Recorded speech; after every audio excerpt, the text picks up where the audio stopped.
வணக்கம், welcome to Sam's kitchen. இது உங்கள் சாம்ஸ். இன்னைக்கு நம்ம பார்க்க போற டிஷ் ஸ்ரீலங்கன் போல் ரொட்டி. ஒரு ஸ்ரீலங்கன் ஸ்பெஷல் டிஷ். நல்ல தேங்காய் பூ, வெங்காயம், பச்சை மிளகாய், கருவேப்பிலை இதெல்லாம் சேர்த்து கோதுமை மாவோட பிசைஞ்சு சுடக்கூடிய ஒரு அருமையான ஸ்ரீலங்கன் போல் ரொட்டி இன்னைக்கு நாம பார்க்க போறோம். இது செய்யறதுக்காக ஒரு சின்ன சைஸ் பவுல்ல 2 பவுல் கோதுமை மாவு எடுத்துக்கோங்க. அதே சைஸ் பவுல்ல துருகி வச்ச ஃப்ரெஷ்ஷான தேங்காய் அதையும் ஆட் பண்ணிக்கோங்க. இது கூட 1/2 கப் பொடியா நறுக்கின சின்ன வெங்காயம் ஆட் பண்ணிக்கோங்க. கூடவே பொடியா நறுக்கின 3 பச்சை மிளகாய், அதுக்கப்புறம் கொஞ்சமா கருவேப்பிலை அதையும் பொடியா நறுக்கி ஆட் பண்ணிக்கோங்க. இதுக்கு மேலே கொஞ்சமா வெண்ணெய் ஆட் பண்ணி மாவை நல்லா பிசைஞ்சு விடுங்க. இந்த மாவு பிசைறதுக்காக தேங்காய் தண்ணி கொஞ்சமாக ஆட் பண்ணி கொஞ்சம் கொஞ்சமாக ஊற்றி அதையும் நல்லா பிசைஞ்சு விடுங்க. ஒரு 1/2 ஸ்பூன் உப்பு ஆட் பண்ணிக்கோங்க. இது நல்லா பிசைஞ்சு ஒரு பால் மாதிரி வரும். நல்லா பிசைஞ்சு இந்த பால் சைஸில் வரும். அதை வச்சுட்டு ஒரு மூடி போட்டு 15 நிமிஷம் நல்லா ஊற விடுங்க. பேரலாம் இதுக்கான சம்பல் ரெடி பண்ண போகிறோம். அதுக்காக 6 காஞ்ச மிளகா, பாதி எலுமிச்சம்பழம், 10லேருந்து 15 சின்ன வெங்காயம், 1/2 ஸ்பூன் உப்பு இதெல்லாம் எடுத்து ஒரு சின்ன கல்லுலக்கை, இந்த மாதிரி ஒரு கல்லுலக்கை எடுத்து அதில் இடித்து சம்பல் ரெடி பண்ண போகிறோம். ஃபஸ்ட்டு காஞ்ச மிளகா ஆட் பண்ணிக்கோங்க. அது கூட நம்ம எடுத்து வச்சுருக்க உப்பு ஆட் பண்ணி நல்லா உலக்கையில் இடித்து துகுள் துகுளாக ஆக்கிடுங்க. அது துகுள் துகுளாக ஆனதுக்கு அப்புறம் நம்ம சின்ன வெங்காயத்தை ஆட் பண்ணி அதையும் நல்லா இடிச்சுக்கோங்க. இது கூட நம்ம எடுத்து வச்சுருக்க லெமன் பிழிஞ்சு விட்டுக்கோங்க. பிழிஞ்சு நல்லா இடித்து இந்த மாதிரி ஒரு கொரகொரப்பான சட்னி மாதிரி எடுத்து வச்சுக்கோங்க.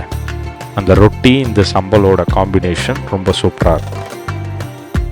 இப்போ மாவு நல்லா ஊறி இருக்கும். இந்த மாவை நம்ம ரொட்டி எந்த சைஸில் வேணுமோ அதுக்கேற்ற மாதிரி சின்ன சின்ன உருண்டையாக பிடிச்சி எடுத்துப்போம். ரொம்ப அழுத்தி பிடிக்கக்கூடாது, கொஞ்சம் மிருதுவாக பிடிச்சி இந்த மாதிரி ஒரு உருண்டை மாதிரி செஞ்சு வச்சுக்கோங்க. நான் பிடிச்சிருக்க அளவுக்கு 6 உருண்டை வந்திருக்கு.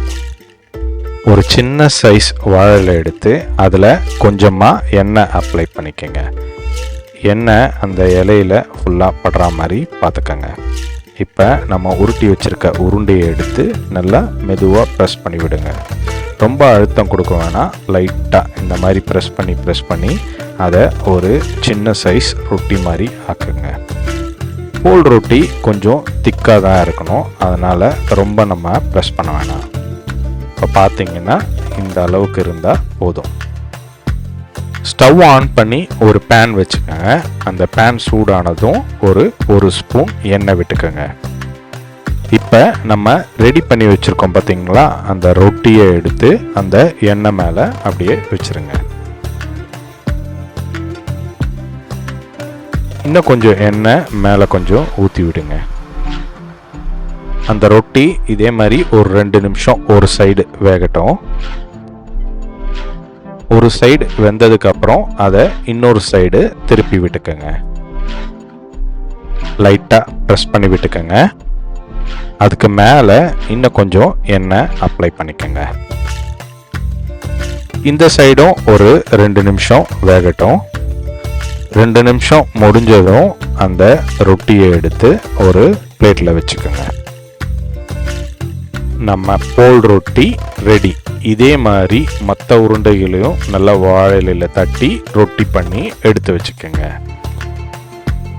இந்த மாதிரி அருமையான ஒரு போல் ரொட்டி அந்தி நேரத்தில் சுட சுட டீயோட நாக்குக்கே காரத்தில் சவால் விடுற சம்பளை சேர்த்து சாப்பிட்டோம்னா இந்த நாள் இனிய நாள். ராம ஆண்டாலும் ராவண ஆண்டாலும் எனக்கு ஒரு கவலை இல்லை.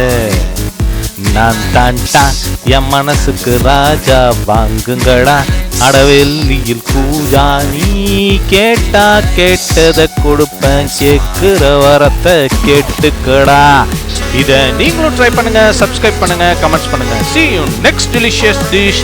நன்றி, வணக்கம்.